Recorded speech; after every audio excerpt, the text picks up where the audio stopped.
তো hey guys, welcome to my another vlog video. তো কেমন আছো সব? আশা করছি সব ভালোই আছো। তো আবারও চলে এলাম একটা নিউ ফাটাফাটি ব্লগ ভিডিও নিয়ে। তো আবারও আমি আজ ট্রাভেল করছি আমাদের কলকাতার সাঁতরাগাছি রেলওয়ে স্টেশন থেকে তামিলনাড়ুর এমজিআর চেন্নাই রেলওয়ে স্টেশন পর্যন্ত। তো আমাদের ট্রেনের টাইম হচ্ছে 9টার সময়। তো 9টার সময় থেকে এখন বাড়িয়ে ট্রেনের টাইমটা করা হয়েছে 11টা। আমাদের ট্রেন প্রায় 2 ঘন্টা লেটে চলবে চলবে যতটা সম্ভব। তো চলো তোমাদেরকে ট্রেনের ব্যাপারে সমস্ত কিছু ইনফরমেশন দিই। তো আজ আমি সেই ভোরবেলা বেরিয়েছি বাড়ি থেকে। সেই একবারে 3:30টার সময় বাড়ি থেকে বের হয়েছি, কারণ আমার ট্রেনটা ছিল 9টার সময়। তো এখানে এসে দেখতে পাচ্ছি ট্রেনটা 2 ঘন্টা লেট। আমাদের ট্রেন নাম্বার হচ্ছে 06078।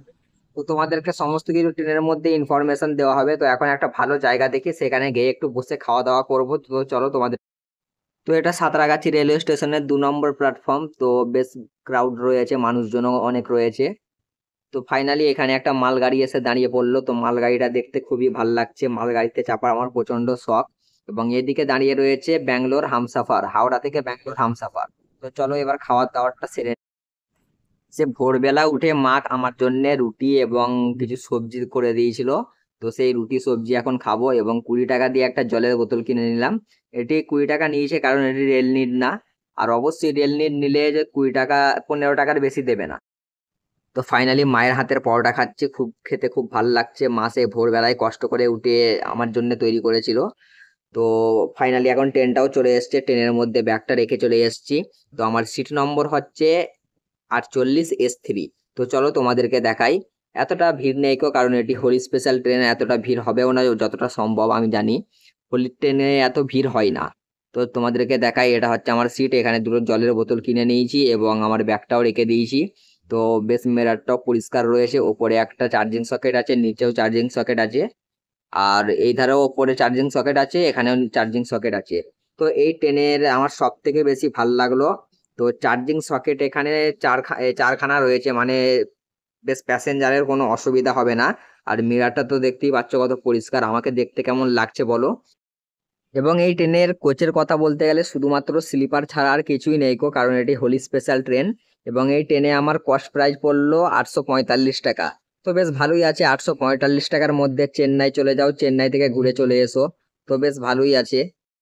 আর এধারে 1 নম্বর প্ল্যাটফর্মে আসছে Hyderabad Shalimar East Coast Express.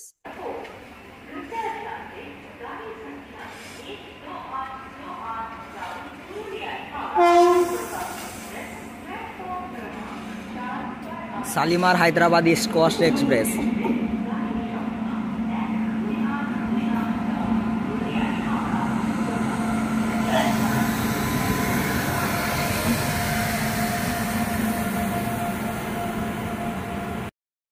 তো ফাইনালি 2 ঘন্টা 40 মিনিটের দেরিতে আমাদের ট্রেন সাঁতরাগাছি রেলওয়ে স্টেশন থেকে ছেড়ে দিল।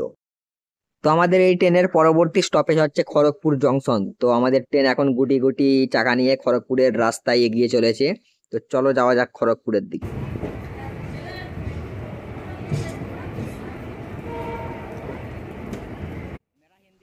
তো সাঁতরাগাছি রেলওয়ে স্টেশনকে বিদায় জানিয়ে আমাদের ট্রেন এখন এগিয়ে চলেছে খড়গপুরের দিকে।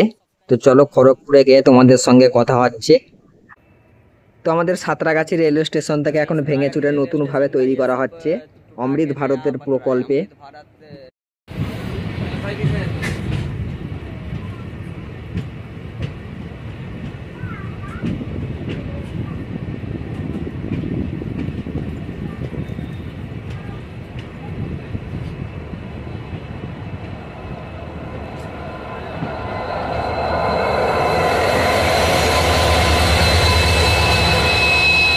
Diesel locomotive WDG-4D 70,740।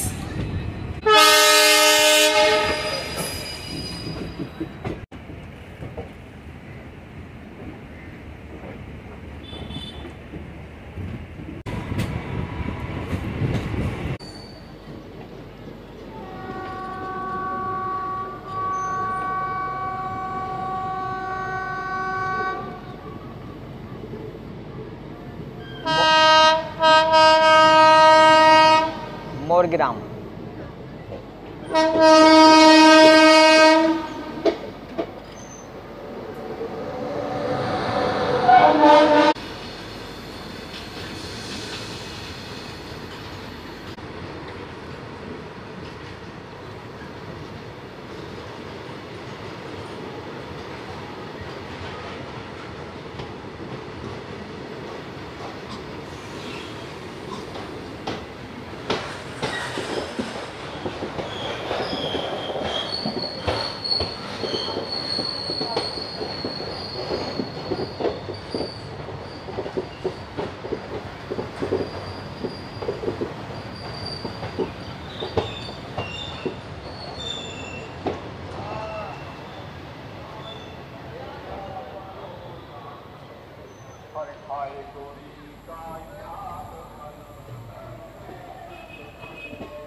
তো তোমাদের সঙ্গে আবারও কথা হচ্ছে খড়গপুর রেলওয়ে স্টেশনে।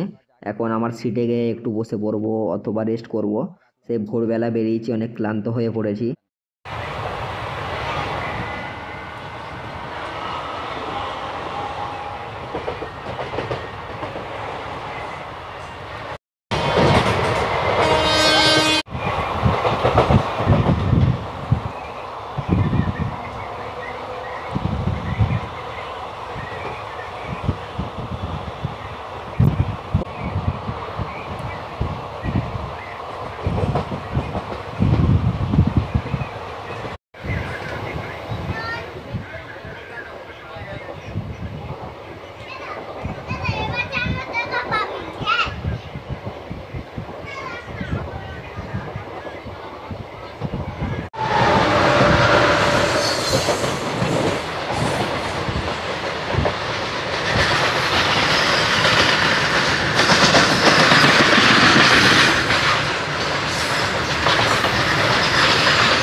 তো ফাইনালি 3 ঘন্টা 40 মিনিটের দেরিতে আমাদের ট্রেন এসে পৌঁছেছে খড়গপুর রেলওয়ে স্টেশন।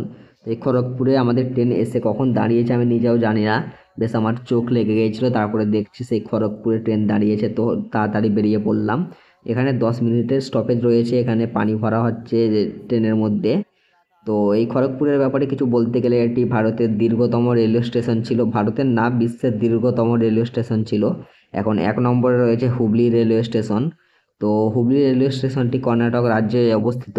তো এখানে বেশ খাবার বিক্রি হচ্ছে, ডিম ভাত, মাছ ভাত, আন্ডা বিরিয়ানি, অনেক কিছুই বিক্রি হচ্ছে। তো আমি বেশ সাজেশন দেবো বাড়ি থেকে খাবার নিয়ে আসা অথবা বাইরে থেকে কিনে নেওয়া। আমি ট্রেন থেকে খাওয়ার জন্য বেশ বারণই করব, কারণ এতটা টেস্ট থাকে না। তো এটা হচ্ছে খড়গপুর রেলওয়ে স্টেশনের 2 নম্বর প্ল্যাটফর্ম। তো 2 নম্বর প্ল্যাটফর্মে এসে আমাদের ট্রেনটি দাঁড়িয়েছে। তো এখান থেকে এবার ট্রেনটি ছেড়ে যাবে আর কিছুক্ষণ পরে। তো ফাইনালি আমাদের ট্রেনটি খড়গপুর রেলওয়ে স্টেশন থেকে ছেড়ে দিল। এখন আমাদের ট্রেনটি এগিয়ে চলেছে উড়িষ্যা রাজ্যের বালেশ্বরের দিকে। তো এই হচ্ছে খড়গপুর রেলওয়ে স্টেশনের 2 নম্বর প্ল্যাটফর্ম।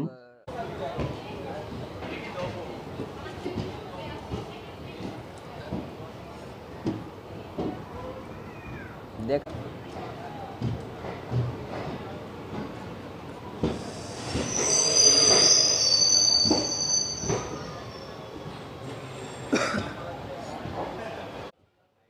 এই প্ল্যাটফর্ম শেষই হচ্ছে না খড়গপুর রেলওয়ে স্টেশনের। ভিডিও করতে করতে হাত যন্ত্রণা হয়ে গেল।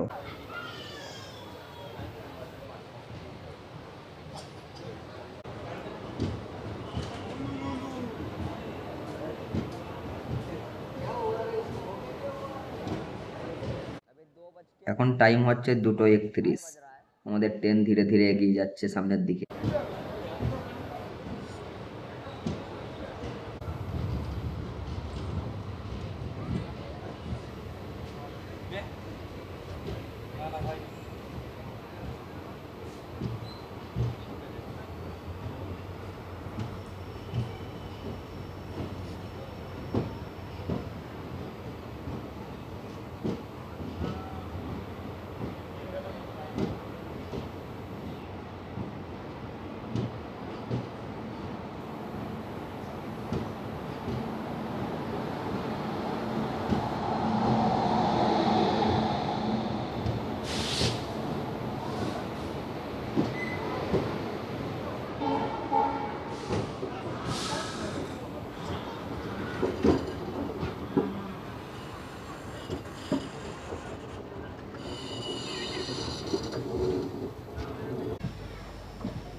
और हम लोग जा रहे हैं अभी चेन्नई के रास्ते।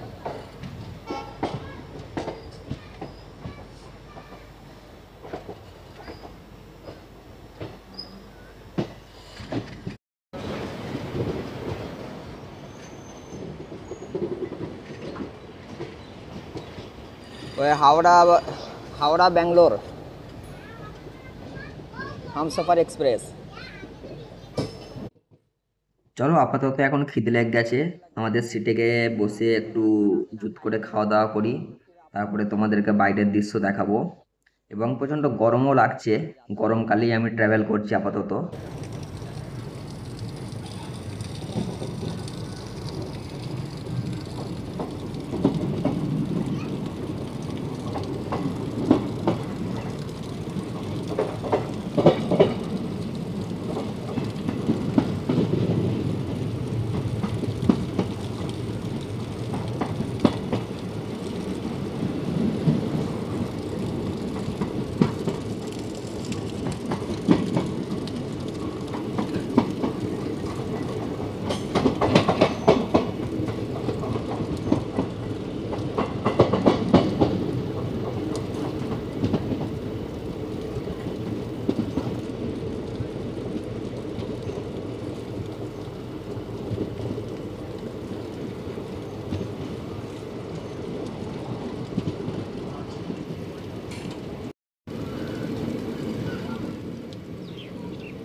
আমাদের ট্রেনটি সিগন্যাল না পাওয়ার কারণে এই খড়গপুর রেলওয়ে স্টেশনের বাইরে এই নিরিবিলি এলাকাটায় দাঁড়িয়ে পড়েছে।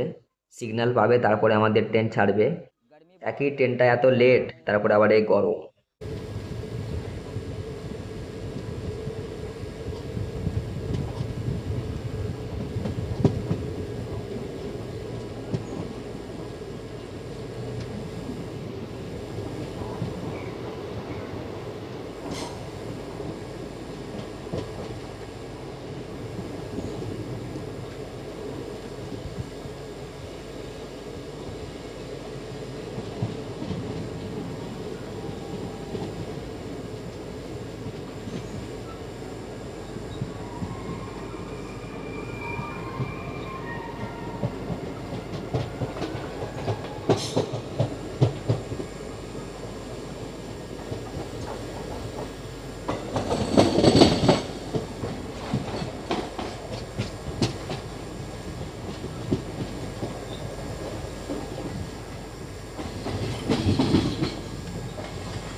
আমাদের ট্রেনটি এখন ফুল স্পিডে হিজলি রেলওয়ে স্টেশনটা স্কিপ করছে এবং একটা চকচকে ট্রেন এখানে দাঁড়িয়ে রয়েছে। ট্রেনটা এখনো চালু হয়নি কোথাও, এই নতুন ট্রেন এই স্টেশনে দাঁড় করিয়ে রেখেছে।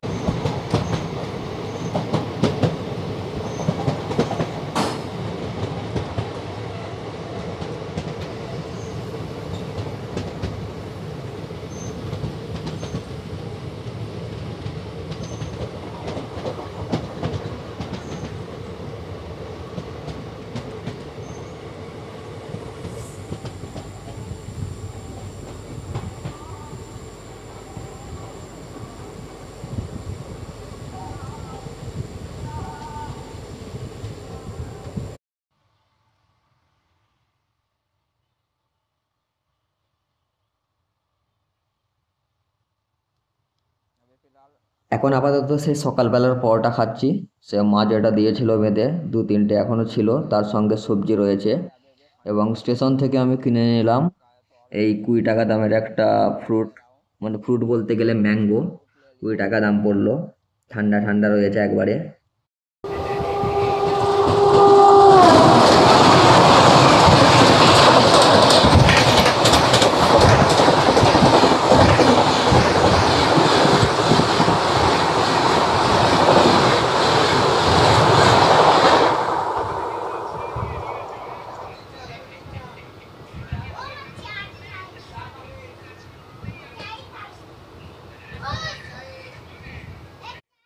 রূপসা জংশন, ফাইনালি আমরা উড়িষ্যা রাজ্যে প্রবেশ করে ফেলেছি এবং উড়িষ্যা রাজ্যের এটা প্রথম স্টপেজ তো নাই, অনেক কটার পরে এই স্টপেজটা এসছে। এখানের অফিসিয়াল কোনো স্টপেজ নেই, তবু মনে হচ্ছে ট্রেনটা দাঁড়িয়ে যাবে।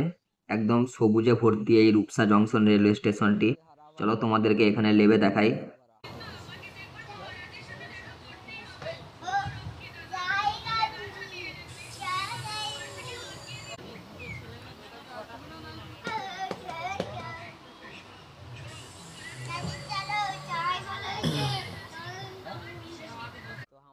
আমাদের ট্রেন ফাইনালি এই রূপসা জংশনে এসে দাঁড়ালো। তো এখানে কোনো এর অফিসিয়াল স্টপেজ নেই, ট্রেনটা দাঁড়িয়েছে, এখানে হয়তো কোনো ট্রেন পাস করবে। তো বেশ নিরিবিলি এলাকায়, একবারে জঙ্গলের মাঝখানে রূপসা।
আমাদের ট্রেন ফাইনালি এখন বালেশ্বর রেলওয়ে স্টেশনে প্রবেশ করলো। বালেশ্বর রেলওয়ে স্টেশনের 2 নম্বর প্ল্যাটফর্ম।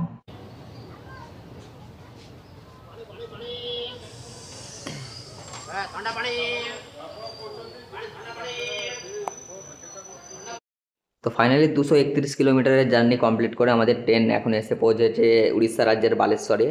তো এখানে প্রায় 4.5 ঘন্টার দেরিতে আমাদের ট্রেন এসে পৌঁছেছে। এখানে 5 মিনিটের স্টপেজ রয়েছে, তারপরে ট্রেন এখান থেকে আবারও ছেড়ে যাবে। তো এই বালেশ্বরের ব্যাপারে কিছু বলতে গেলে, এখানে প্রচুর পরিমাণে মন্দির আছে। তো এখানে অনেকেই হিন্দু ভাইয়েরা দর্শন করতে আসে। তো এখানে তোমাদেরকে দেখায় বালেশ্বর রেলওয়ে স্টেশনটা কেমন। আর এর পরবর্তী স্টপেজ হচ্ছে ভদ্রক। তো ভদ্রকে তো নয়, একবারে তোমাদের সঙ্গে দেখা হবে কটক জংশনে। তো চলো তোমাদেরকে দেখায় সমস্ত দৃশ্য। বালেশ্বর রেলওয়ে স্টেশনটা বেশ পরিষ্কার পরিচ্ছন্ন রয়েছে। আমাদের ট্রেন বালেশ্বর রেলওয়ে স্টেশনের 2 নম্বর প্ল্যাটফর্মে এসে দাঁড়িয়েছে এবং সব মানুষজনগুলো ছুটছে চাপবে বলে। তো আমাদের ট্রেনের সিগন্যালও হয়ে গেছে, ট্রেনে চেপে পড়ি এখন। তো ফাইনালি ট্রেনে চেপে পড়লাম। সেই টাইমে এই জিআরপিএফ এসে আমাকে গরম দেখাতে শুরু করে দিল।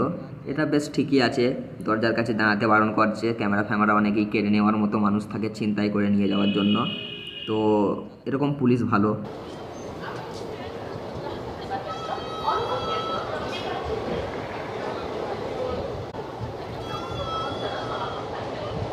বালেশ্বর।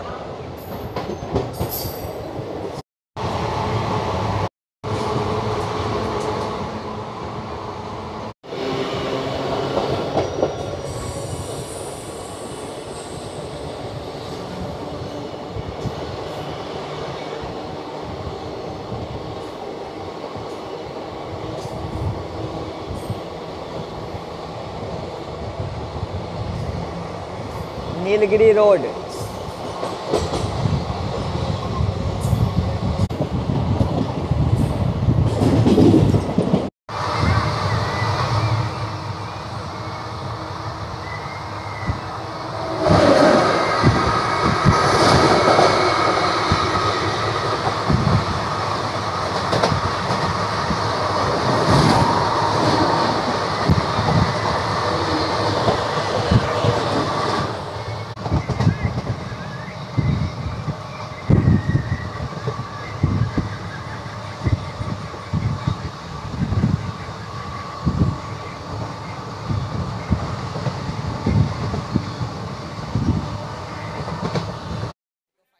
তো ফাইনালি 407 কিলোমিটারের জার্নি কমপ্লিট করে আমাদের ট্রেন এখন এসে পৌঁছেছে উড়িষ্যা রাজ্যের কটক জংশন।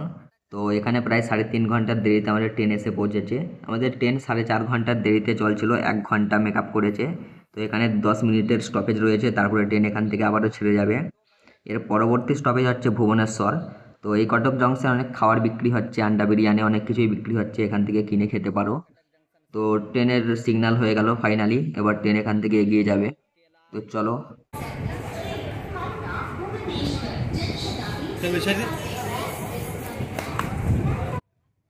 এইসব মানুষের কিছুই ভয় নেই, চলন্ত ট্রেনে কিরকম ঝাঁপ মেরে দিচ্ছে, হঠাৎ যদি পাটা ভেতরের দিকে ঢুকে যায় তখন কিছুই করার থাকবে না।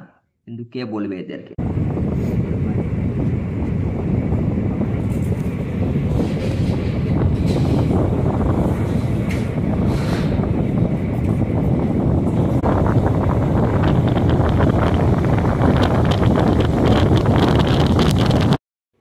তো আমাদের ট্রেন কটক জংশন থেকে ছেড়ে দিল এবং অন্ধকারও হয়ে গেল। তো তোমাদেরকে দেখানোর মতো আর কিছুই নেই গো। এখন সিটে যাব এবং খাবার দাবার খেয়ে শুয়ে পড়বো। তো কাল সকালে তোমাদের সঙ্গে আবারও দেখা হচ্ছে এর পরবর্তী পার্ট নিয়ে। তো চ্যানেলটাকে সাবস্ক্রাইব করো। তো এখনকার মতো বাই।